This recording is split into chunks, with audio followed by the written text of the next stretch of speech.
గురుగారు ఇప్పుడు మనకి ఆగస్టు నెలలో ఉండి అసలు సింహరాశి వారికి ఏ విధంగా ఉంటుందంటారు? తప్పకుండా అమ్మ. ఓం శ్రీ గురుభ్యో నమః.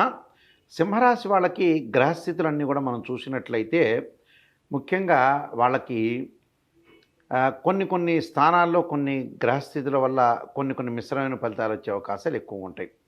ఈ సింహరాశి వాళ్ళకి ముఖ్యంగా సప్తమ స్థానంలో శని వక్రస్థితిలో పొందటం వల్ల కొద్దిగా అనుకూలమైన ఫలితాలు వస్తాయి.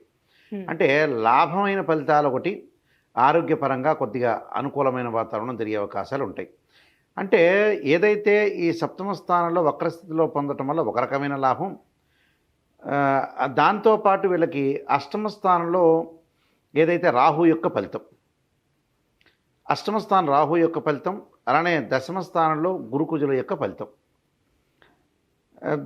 దానితో పాటు వాళ్ళకి ముఖ్యంగా జన్మంలో బుధ శుక్రుల యొక్క కలయిక, అలానే నెలాఖరికి 25వ తారీఖు ద్వితీయ స్థానంలో శుక్రకేతువుల యొక్క కలయిక, అలానే ద్వితీయంలో కేతు ఉన్నాడు, వ్యయ స్థానంలో రవి, అలానే జన్మంలో రవి.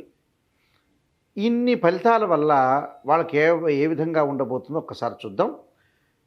ముఖ్యంగా సప్తమ స్థానంలో శని వక్రస్థితిలో పొందటం వల్ల ఆర్థిక పరంగా ఆదాయం బాగా పెరగటం, ఉద్యోగపరంగా కొద్దిగా అనుకూలత, కొంత డిస్టర్బెన్స్ ఉన్నా కూడా అనుకూలంగా జరిగే అవకాశాలు ఎక్కువగా ఉంటాయి. అంటే ఈ నెలాఖరు నుంచి శుక్రగ్రహం మారటం వల్ల ఇంకా విశేషమైన ఫలితాలు జరిగే అవకాశాలు ఎక్కువ ఉంటాయి ఈ రాశి వాళ్ళకి, సింహరాశి వాళ్ళకి. అంటే ఇవన్నీ కూడా కొద్దిగా మంచి ఫలితాలు. దశమంలో గురువు కూడా ఇక్కడ ఏం చెడ్డవాడు కాదు, వాళ్ళకి కొద్దిగా మిశ్రమైన ఫలితాలు ఇచ్చే అవకాశాలు ఉంటాయి. దానితో పాటు వీళ్ళకి ఆరోగ్యపరంగా ఇబ్బందులు ఏమీ ఉండవు, ఆరోగ్యపరంగా సమస్యలు ఏమి వచ్చే అవకాశాలు ఉండవు. దాంతోపాటు ఉద్యోగపరంగా అనుకూలంగా ఉంటుంది, నూతన వ్యాపారాలు చేసుకోవచ్చు, తప్పేం లేదు. వ్యాపార విస్తరణ జరిగే అవకాశాలు ఉంటాయి. వివాహాది శుభ కార్యక్రమాలకి ప్రయత్నాలు ఎప్పుడూ కూడా వీళ్ళు నెలాఖరు నుంచి ప్రయత్నం చేసుకుంటే మంచిది. అంటే అనుకున్న సంబంధాలు వచ్చే అవకాశాలు ఉంటాయి. ప్రేమించుకున్న యువతి యువకులు కూడా పెద్దలను ఒప్పించి పెళ్లి చేసుకునే అవకాశాలు ఎక్కువగా ఉంటాయి. అలానే విదేశాలకు వెళ్ళటం, అలానే విద్యార్థులకు కూడా మంచి విశ్వవిద్యాలయంలో కూడా సీట్ వచ్చే అవకాశాలు ఎక్కువ ఉంటాయి. అంటే పిల్లలు బాగుంటేనే తల్లిదండ్రులు బాగుంటారు కాబట్టి మంచి విశ్వవిద్యాలయంలో సీట్ వచ్చే అవకాశాలు ఎక్కువగా ఉంటాయి.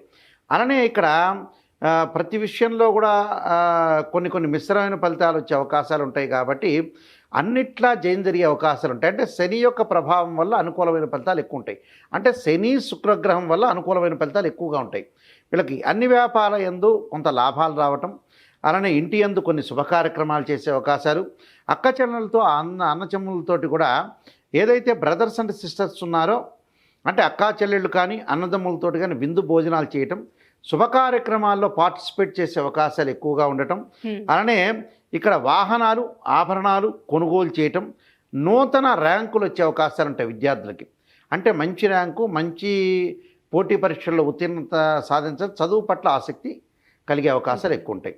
దాంతోపాటు ఏదైతే చేతి వృత్తులు చేసేవాళ్ళు ఉంటారు, అంటే కుల వృత్తి చేసేవాళ్ళు ఉంటారు, అలాంటి వాళ్ళందరూ కూడా అనుకూలంగా ఉంటుంది. అధికారుల యొక్క మన్ననలు, అంటే ఉద్యోగం చేస్తున్న వాళ్ళు కానీ వ్యాపారం చేస్తున్న వ్యక్తులకి పై వాళ్ళ ద్వారా వీళ్ళకి మన్నలు గౌరవ మర్యాదలు పెరిగే అవకాశాలు ఉంటాయి. అలానే సుఖము సంతోషాలు, అలానే ఆ అవధులనే ఉండవు. అంటే సుఖానికి సంతోషానికి అవధి ఉండదు, అంటే లిమిట్ అనేది ఉండదు అని అర్థం. దాంతోపాటు కుటుంబంలో కూడా అనుకూలంగా ఉండటం, పూజలు పునస్కారాల్లోకి ముందుకు వెళ్ళటం, అలానే యజ్ఞయాగాది క్రతువుల్లో పాల్గొనే అవకాశాలు, యజ్ఞయాగాది క్రతువుల్లోనే కాకుండా వాళ్ళకి అనుకూలమైన ఫలితాలు ఎక్కువగా ఉంటాయి. అంటే ఈ గ్రహాల యొక్క కలయిక, అంటే శనిగ్రహం బాగున్నాడు అంటే వక్రస్థితిలో ఉండటం వల్ల వీళ్ళకి మంచి అనుకూలమైన ఫలితం జరిగే అవకాశం ఉంటాయి. ద్వితీయ స్థానంలో శుక్రుడు వల్ల కూడా ధనాదాయం బాగా పెరుగుతుంది. దాంతోపాటు జన్మంలో శుక్రుడు ఉంటాడు ఇక్కడ 25 వరకు. అంటే 25 కంటే కూడా నెలాఖరులో, అంటే ఆగస్టు 20వ తారీఖు 25వ తారీఖు కంటే కూడా లాస్ట్ వీక్లో బాగా ఎక్కువ ఉంటుంది వాళ్ళకి ఫలితం అనేది. అందువల్ల ఇక్కడ అనుకూలమైన ఫలితాలు ఉంటాయి. అంటే శుక్రుడు ఎక్కడ బాగుంటాడని కూడా మన వీక్షణలు అడుగుతారు.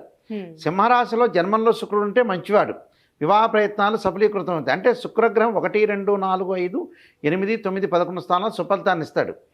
అంటే 2వ స్థానంలో ఫలితాలు ఎక్కువగా ఉంటాయి, 1వ స్థానంలో ఫలితం ఉండదని కాదు.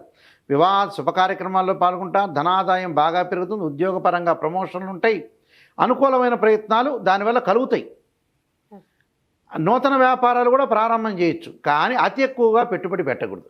దానికి కారణం ఏమిటి అని అంటే బుధుడు రాశిలో ఉండటం, బుధుడు వక్ర స్థితిలోకి వెళ్ళి వ్యయ స్థితిలోకి నెలాఖరులో మారటం వల్ల ఏ వ్యాపారమైనా చేయొచ్చు, కానీ అతిగా డబ్బులు క్యాపిటల్ అమౌంట్ పెట్టకుండా ఉండటం మంచిది, అంటే ఎక్కువ కొద్దిగా మాత్రం పెట్టుబడి పెట్టాలి. పెట్టొద్దంటారు.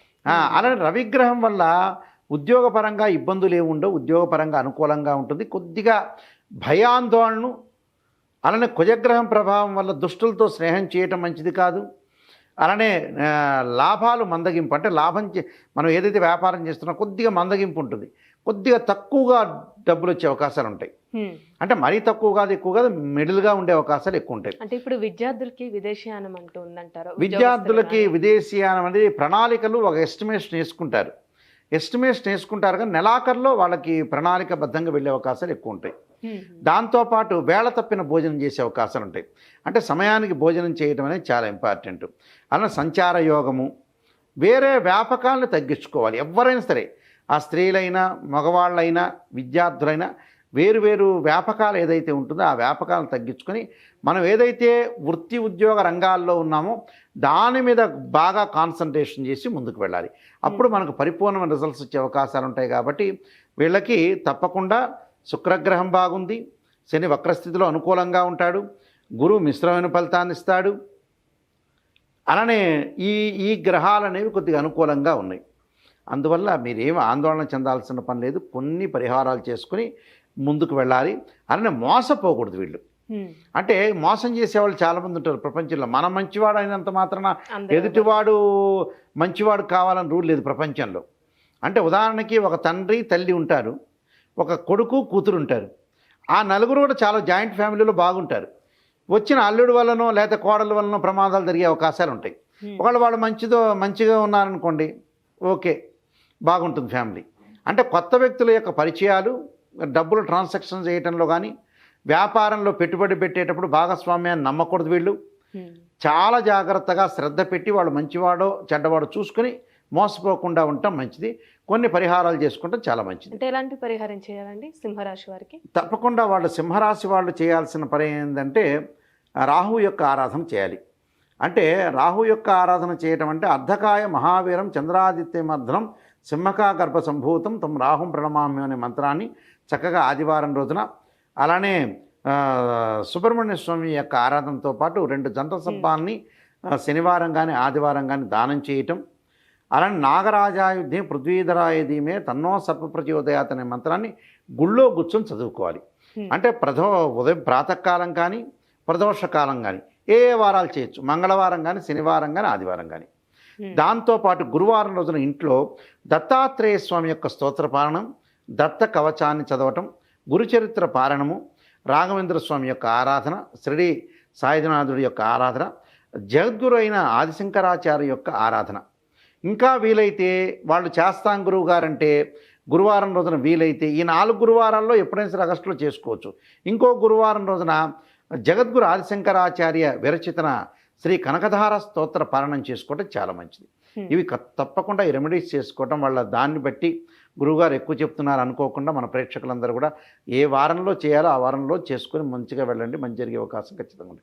ఏమీ ఆందోళన చెందాల్సిన పని లేదు. మంచి పరిహారం తెలియజేస్తారండి సింహరాశి వారికి సంబంధించి. ధన్యవాదాలు. నమస్కారం అండి.